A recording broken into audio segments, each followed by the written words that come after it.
Hello বন্ধুরা, আমি আছি মায়ের বাড়িতে। আমার শরীরটা খুব খারাপ, মুখ চোখ দেখে বুঝতেই পারছো। মা আমাকে একটু হেল্প করতে বললো, তাই রান্নাটা করে দিচ্ছি, মশলা কষছি।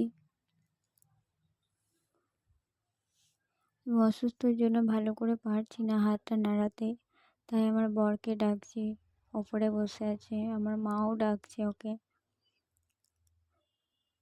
তবুও আসছে না, যাই যাই বলেই যাচ্ছে। এখানে আমার মা ফ্রায়েড রাইসের চাল ধুচ্ছে, এদিকে নিরামিষ করে ফ্রায়েড রাইসটা হবে। চলো চলো, মশলাটা লেগে যাবে। একবার করে মশলা নাড়াচ্ছি, একবার করে এদিক ওদিক করে বেড়াচ্ছি।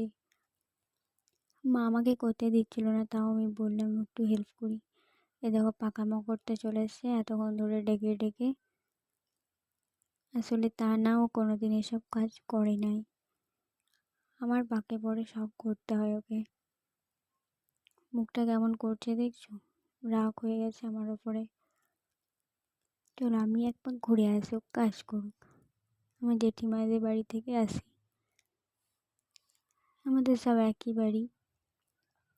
দেখো এখানে আমার জেঠিমা ঠাম্মি গল্প করছে। এ দেখো আমার ঠাম্মি, এ দেখো আমার একটা দিদি। মা ডাকছে তাই দৌড়ে আসতে হলো। এখানে সব ভাজাভুজি করছে। ইনি আবার আমাকে অর্ডার দিলেন মশলা নাড়ার জন্য, কপাল আমার। চলো নেড়েই দিই, কী করবো। বন্ধুরা, ভালো লাগলে প্লিজ লাইক কমেন্ট শেয়ার আর সাবস্ক্রাইব করো।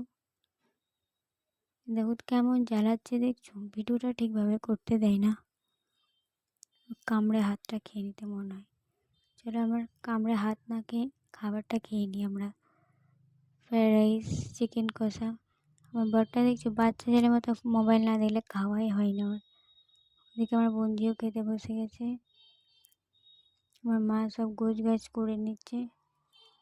এই দেখো সন্ধেবেলায় একটু বোনপোকে নিয়ে খেলা করছিলাম, লাইট দেখাচ্ছিলাম। বাই বন্ধুরা।